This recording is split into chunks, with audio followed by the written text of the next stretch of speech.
Okay, so we were talking about how the Southern extremists are people who justify slavery.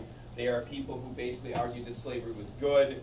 Now make sure did we bring up the Constitution with them? Mm-hmm. That is important. Because as we move forward in class, you need to understand from a legal point of view, that is, and I know it's hard to think this way, and I know some of you are in the new debating group. When you think something is wrong, it is very hard to ever acknowledge that the other side has it is very hard today to in any way justify slavery. The problem is, folks, the biggest thing is no one ever wants to say that, that slavery should have been kept. The point is, if you were a Southerner, the Constitution literally backs you up. The 3/5 compromise, slavery in 2 occasions. So what we want to look at, folks, is the 3/5 compromise basically gives a legal justification. So when you look at, as we begin to get this argument more and more nasty, the South really gets upset because of the fact that if you look at the letter of the law, they are right. The Constitution gives ways to change the law, amendments and such, and clearly the North doesn't have the power to do that. So if you are looking at it from a Southern point of view, whenever we bring up abolitionists, what you need to understand at this time in history, the South's opinion is the abolitionists are the criminal who are breaking the law, and we are simply following the law. With the Southern extremists, the main thing you understand is these are the people justifying slavery. The hard thing for us to understand is they do have some legal argument that defends them. And not some, they have a lot. Here we go. Ladies and gentlemen, in that case, what I'd like to do is we are going to move away from the social stuff. There is a decent amount left. That is on your term list. What we are going to do is we're going to move to the election of 1828, and we are going to deal with the emergence of Andrew Jackson. Folks, I think I've already told you in 1828, Andrew Jackson is going to run for president against John Quincy Adams. Ladies and gentlemen, in the election of 1828, Jackson is a Democrat. Adams, of course, is a Democratic Republican. I want to be very clear. The election of 1828 is nasty. For 4 years, Andrew Jackson campaigned, he spoke out, and ladies and gentlemen, by the time we get to the election, this is no longer about who's better for America. This is no longer about laws. This is personal. The election of 1828 became personal. Andrew Jackson is referred to as a drunk. John Quincy Adams is accused of gambling in the White House. Andrew Jackson is accused of being an adulterer. It is nasty stuff.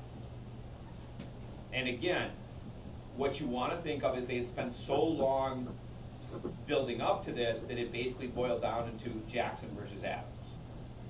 The people of America vote, and with that, I believe we mentioned it in here yesterday, the election of 1828, the other item that somewhere you need to be able to reference, this is generally looked at as the accomplishment of white male suffrage. By 1828, if you were a white man in America, barring you being in prison, you could vote. To Andrew Jackson, this would be a prime example of the rise of democracy. Ladies and gentlemen, remember with Jefferson I hinted loose and strict crap? With Andrew Jackson, the big issue is democracy, democracy, democracy. What is democracy? What is democracy in the purest, simplest definition? Majority. The majority. Ladies and gentlemen, Andrew Jackson is going to constantly argue, I am doing, now when I say the people, is it everybody? Can you ever do what everybody wants? No. The people is what would be the fairest sense in a democracy. The majority. So ladies and gentlemen, just to give you a hint, if I create an Indian policy, the Indian policy will be determined by the majority, and who's the majority? White people. Ladies and gentlemen, is the Indian, you can guess right now, is it going to be favored by the Indian people? Does Jackson care? Can he define it as democracy? Because the majority of the people what? They loved it. So ladies and gentlemen, here we go. Election of 1828. We've already established white male suffrage, democracy, democracy, democracy. And one more item you will need to know. The vice president will be John C. Calhoun. So think about how weird that is. Calhoun was the vice president for Quincy Adams. He gets reelected as the vice president of Jackson. So Calhoun stays. With Jackson, you might want to remind yourself he's from Tennessee. Calhoun, of course, is from South Carolina. Some of you are like, well, what party? Ladies and gentlemen, Andrew Jackson didn't give a darn about Calhoun. What is the only thing Jackson wanted? To win and to beat who? He could give a crap who his vice president was. Because flat out, does Andrew Jackson have any intent of dying? He's a tough, ornery cuss. He ain't gonna die. The vice president can do nothing for all he cares. And we're gonna find out. He and Calhoun are gonna have some issues. Does anyone want to take a wild guess when Andrew Jackson ran for president? What was the #1 favorite topic conversation that he loved to talk about? Ladies and gentlemen, more here. He talked about military experience, killing Indians. Why would I talk about those things if I was Andrew Jackson? Is there anybody who argued, we shouldn't have done New Orleans, we should have lost to the British? Right? Is there any, well, are there many people in America who are arguing against him with Horseshoe Bend? Ladies and gentlemen, if you bring up issues like, oh, let's say the bank, what's the problem? But what's the problem? What have I told you? It's what kind of issue? So you immediately do what? You piss off half the country. If I bring up the tariff, piss off half the country. If I bring up, I want to lower land prices, what do? Piss off half the country. Folks, Andrew Jackson basically focused on what he's good at. General, leader, Indian killer. And I hate John Quincy Adams. So Jackson, when he runs for president, the one thing that he brilliantly does is he never tells us what. Yes! Other than I support the people. So when Andrew Jackson is elected, the #1 thing people are terrified or shocked, or what's he going to do? And ladies and gentlemen, there's a problem. Andrew Jackson is from Tennessee. What is the significance of reference? He is the first president from a non-13. Folks, what is Tennessee by definition? It's a western state.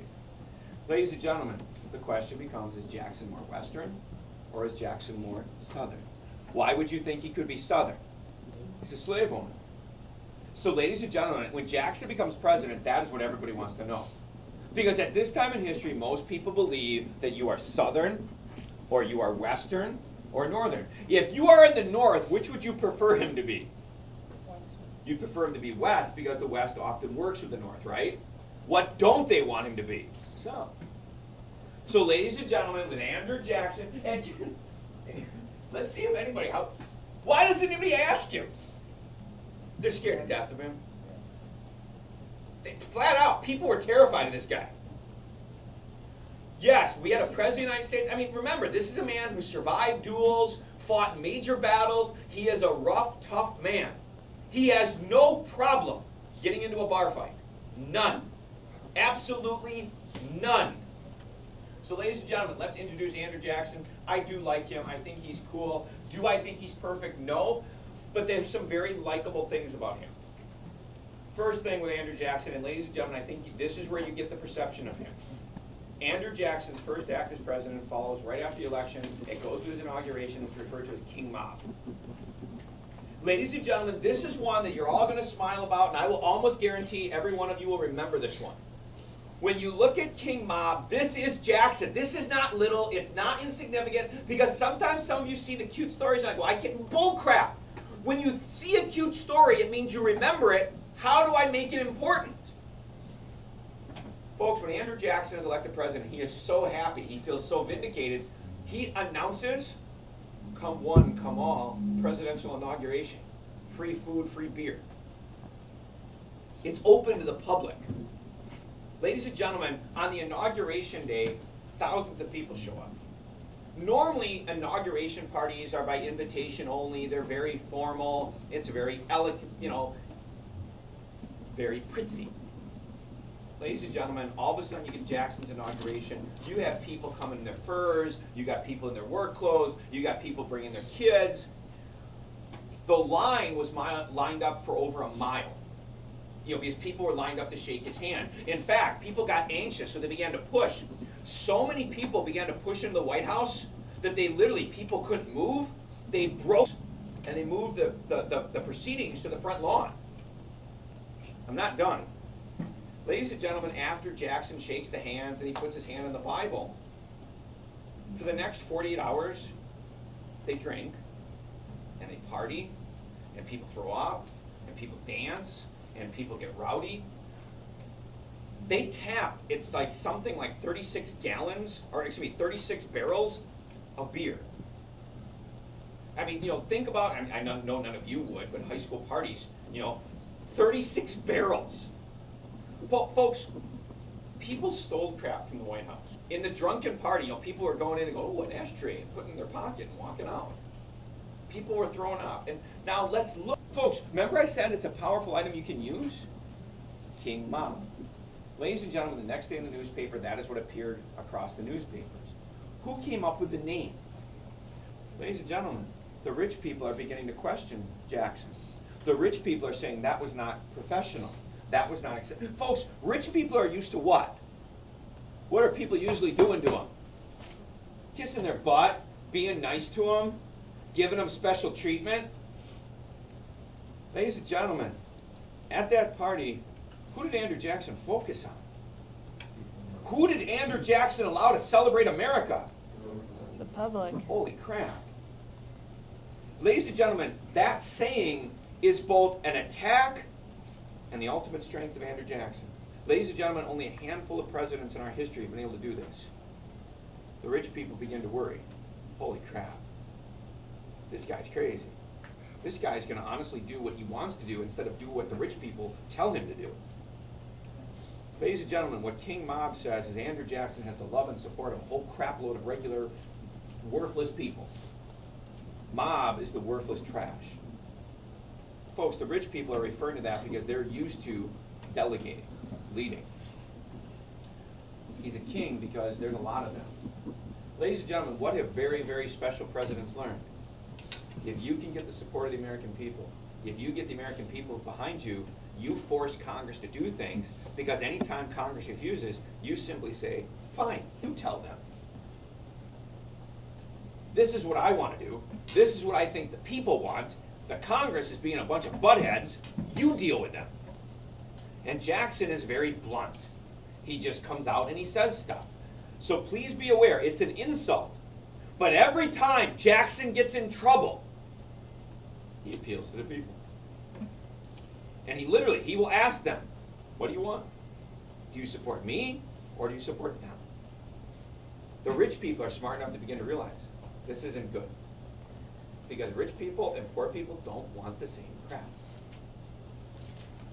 Next item I want to deal with, spoils system. Spoils. To the victors go the spoils. Ladies and gentlemen, again, I want to be very clear. This is not, who is the first president that started and really implemented it? Jefferson. Ladies and gentlemen, Andrew Jackson will become notorious, famous. Spoils means what? What are you doing? Hand. You only appoint, you only surround yourself with people of your party. You basically sort of exclude the other party, right? It's like a punishment. Ladies and gentlemen, what you want to be aware of is absolutely Andrew Jackson is a spoils guy. He surrounded himself with his old friends. In fact, there's a name. A lot of the people Andrew Jackson surrounds himself with are called the kitchen cabinet. The kitchen cabinet are a lot of Jackson's old friends, old war buddies. They're people he honestly trusted.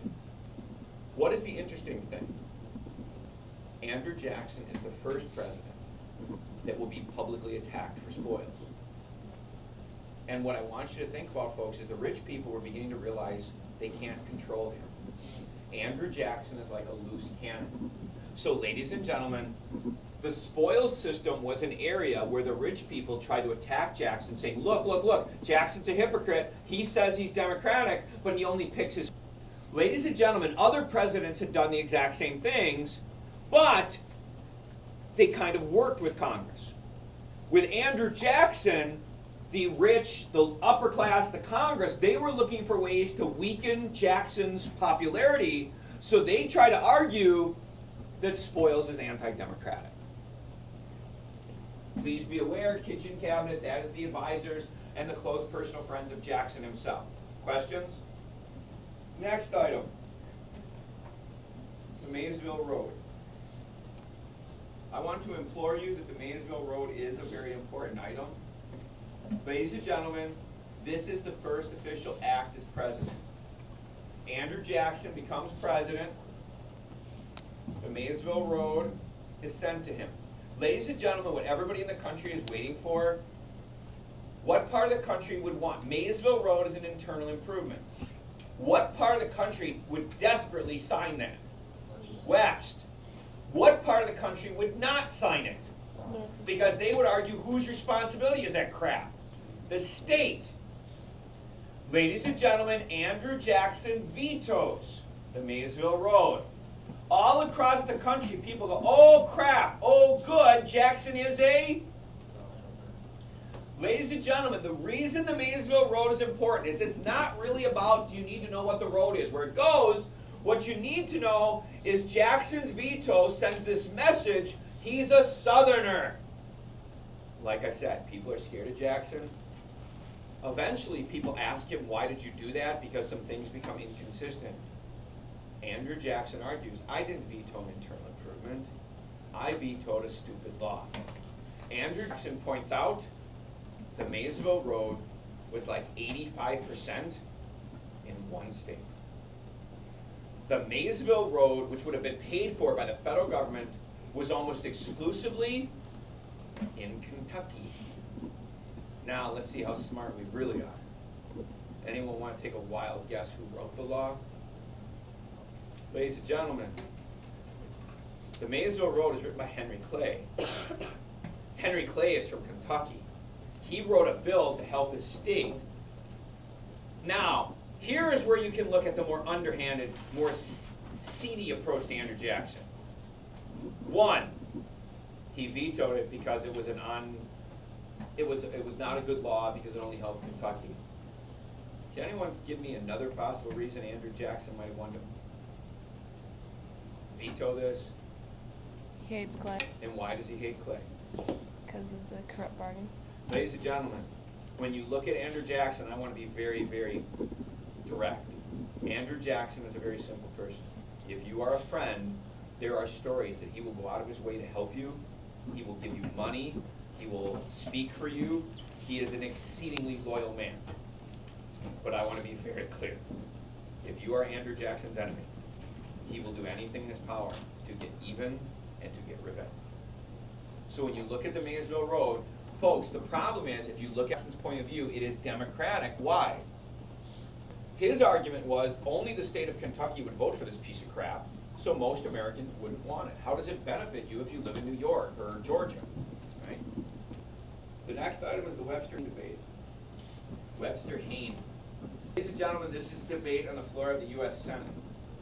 It is Daniel Webster and Robert Hayne. Hayne is from South Carolina. Webster, I think, again, I want to double check. I know he's more northern. Ladies and gentlemen, the Webster-Hayne debate is, again, we're going to start getting into, remember I keep warning sectional, so here they come. In the Webster-Hayne debate, the debate starts over land. It really starts with a gentleman by the name of Samuel Foote, F-O-O-T-E, who proposes raising land prices. Okay? Now, ladies and gentlemen, please listen here. Samuel Foote, the Webster-Hayne debate starts with a proposal to raise land prices.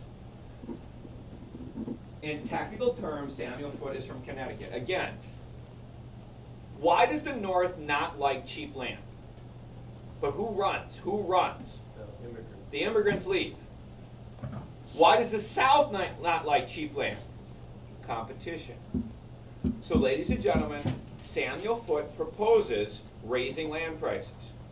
What part of the country is immediately going to be angry about this? West. South Carolina, Robert Hayne gets up and speaks. Here's the key item.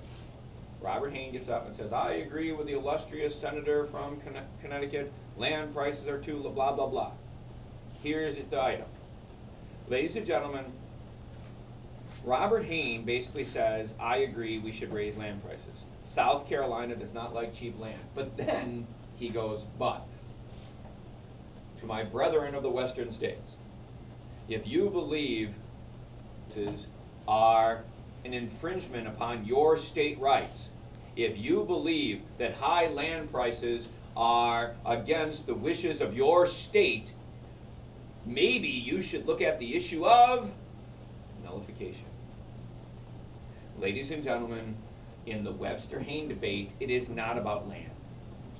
South Carolina, Robert Hayne is trying to bring up nullification, and what are they trying to do? They are trying to convince who to nullify?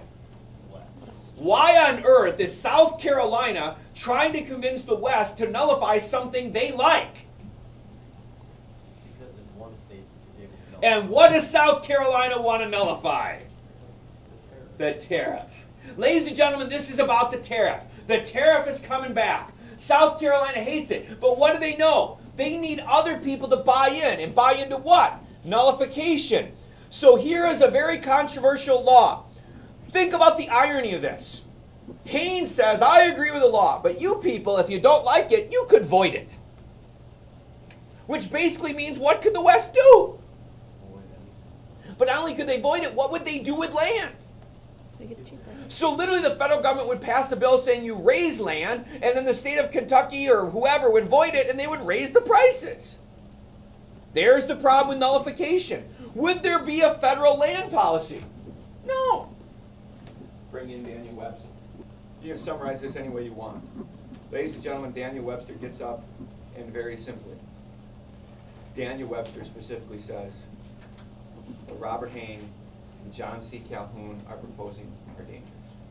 Nullification is a threat to the United States. It is anti-American. As congressmen, we have a responsibility to pass and propose legislation for the good of this nation. Daniel Webster gives a patriotic speech focusing on the danger of nullification, focusing on the selfishness of nullification. He directly calls out Robert Hayne and Calhoun as being a threat. He basically implies that they are anti-American, because you can't worship your state and also protect the United States. Ladies and gentlemen, Daniel Webster gets an enormous standing ovation. You get a very large patriotic response. The bill is approved, but nullification, that argument is dropped. What is the key thing to notice here? South Carolina is desperately, and folks, if you think about it, what is nullification the ultimate example of? State rights. When I keep hinting at state rights, state rights, state rights, nullification would be the ultimate power that the states could have. Because anytime they're not happy, what do they simply do? Saying we're not doing it. Nullify it. I mean, we are our state. There is no justification that we nullify it because we believe this isn't right. States can do whatever they want. Next item. Peggy O'Neill affair. What? Ladies and gentlemen, it's funny how sometimes these little small items have this large significance and they seem so irrelevant. Ladies and gentlemen, this looks like something you should see in a soap opera. Peggy O'Neill is kind of this very common, ordinary woman. In fact, her dad owned a bar, a tavern. She was just this regular, not a very socially sophisticated woman. What happens is Peggy O'Neill is going to meet and fall in love with this gentleman by the name of Eaton. What's the big deal? Mr. Eaton is the Secretary of War. So it's kind of like this cute romance. It's kind of like Pretty Woman, right? You have the poor woman who's had a hard life, who works in a bar, who meets this very successful man, and they get engaged. Cute story. How on earth do we care? Ladies and gentlemen, Peggy O'Neill, or just so you don't freak out, sometimes they refer to her as Peggy Eaton because that will become her name, right? Don't make something obvious hard. What happens is Peggy O'Neill begins to escort her husband. They begin to go places. Well, there is a particular party in Washington, and this would be roughly 1830 maybe 1829. But ladies and gentlemen, here's what happens. There's a party. Item number one is, the best example I can give you is if you guys have ever seen Titanic. Remember when Will comes down and he saved Grace and they invite him to dinner? And remember in Titanic, what did the men and the girls do? What literally happens to them as they're in the fancy area?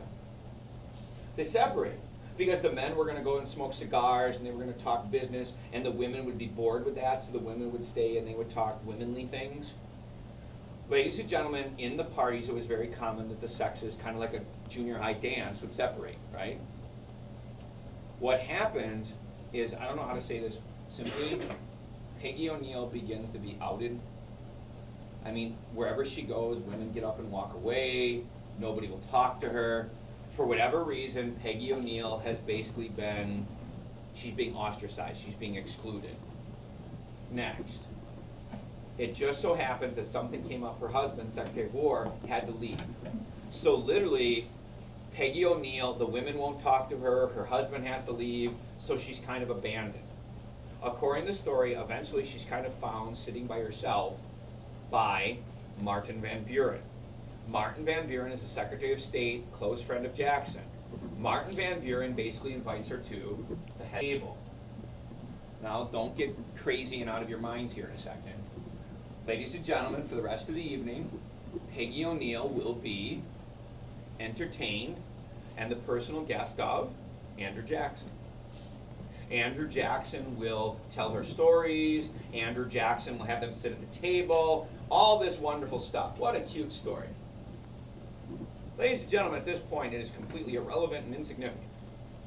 We have a poor woman who marries a rich guy. The president ends up, sitting with her. Ladies and gentlemen, here's the big item. The next day, Andrew Jackson goes to work. He goes storming down the hallway to the vice president's office. After the party, Andrew Jackson asked questions. Why was she treated this way? Why was she excluded? And as people were terrified that Andrew Jackson is getting mad, the answer became over and over. That's what Mrs. Calhoun told us. Ladies and gentlemen, Andrew Jackson's wife has died. There was no first lady. Therefore, who would be the obvious replacement? The vice president's wife, correct? Mrs. Calhoun was from South Carolina and very rich, very proper. She did not feel Peggy O'Neill was worthy of the other people. Andrew Jackson the next morning breaks into Calhoun's office and he starts screaming. If you can't control your wife, don't bring her to my damn parties. If you cannot act civilized at my parties, I will have you kicked out. And remember, Jackson has a temper. Before you know it, the two of them start yelling at each other. Ladies and gentlemen, after this yelling match, John C. Calhoun packs up his crap and he will spend the rest of his vice presidency in South Carolina. John C. Calhoun does not resign, but he goes back to South Carolina. Jackson and Calhoun despise each other. Why? Because Andrew Jackson looks at Calhoun's wife as pompous, arrogant, self-righteous people. And now let's give you the real reason. For those who wonder stories don't matter, ladies and gentlemen, remember I told you the election of 1828 was a bitter, name-calling, horrible election? Ladies and gentlemen, according to all stories, Andrew Jackson was married to a woman named Rachel. It was the love of his life. They went everywhere together. He absolutely adored the woman. Do you know the truth? Rachel Jackson was originally married to another man. The man beat her. One day, Andrew Jackson basically went to the man and threatened that if you ever touch her again, I will kill you. The man left in the night and was never seen again. Ladies and gentlemen, on the frontier of America, it was actually relatively common that men would just get up and go because of the pressure. And in the frontier, they created what is called the frontier divorce. If a man was gone for a year, a woman was considered divorced and free to remarry. Ladies and gentlemen, Andrew Jackson and Rachel eventually get married. In the election of 1828, one of the things Andrew Jackson is accused of is being an adulterer. Therefore, his own wife was an adulteress. What was the accusation? There was never any divorce papers signed. The original husband simply packed up and left. On the frontier, this was common. Ladies and gentlemen, Andrew Jackson's a tough, ornery cuss, and did this probably bother him that much? No. His wife was embarrassed. His wife was insulted. Rachel Jackson got extremely sick. In fact, days after her husband was elected, she died. Andrew Jackson absolutely, positively believed it was the criticism, it was the ridicule that killed his wife. And ladies and gentlemen, when Andrew Jackson explodes, blows up, and will begin to create a bitter rivalry with John C. Calhoun. It is largely a reference and memory of what Pete had done to his own wife. If you want to find out one more, kind of put salt on the wounds, after Andrew Jackson and Calhoun have their big, Andrew Jackson is also given information. He finds government documents that prove, remember, what was the incident Andrew Jackson was involved in with Florida? Well, what did Andrew Jackson do? Accidentally invaded. Ladies and gentlemen, after Andrew Jackson has the big fight with Calhoun, Andrew Jackson is given documents that show there was a young congressman who was pushing for the arrest and the charges of treason against the commanding officer who led the soldiers into Florida. Anyone want to take a wild guess who the young congressman was? John C. Calhoun. So, ladies and gentlemen, Andrew Jackson has now decided that Calhoun is a stuck-up, arrogant pig. As we look at the next item, you will have to decide. Is Andrew Jackson ruling on behalf of democracy? Or is Andrew Jackson finding a way to get even with a stuck-up, arrogant pig? Ladies and gentlemen, the next item is the Tariff of 1828. Ladies and gentlemen, the Tariff of 1828 is written by the North. This is the tariff they have always dreamed of. Remember, the Tariff of I said it wrong. I screwed that. It should be the Tariff of 1832. Would it appear that Jackson would like or dislike the tariff? Dislike. Who definitely dislikes the tariff? Calhoun. Now, if you're Jackson, what is the argument he is going to make? Who can tell me right now? North needs it. The people want it. So as long as I argue the people want it, what should Jackson do? And by bonus, who's going to get really pissed? Yeah, you figured that one out.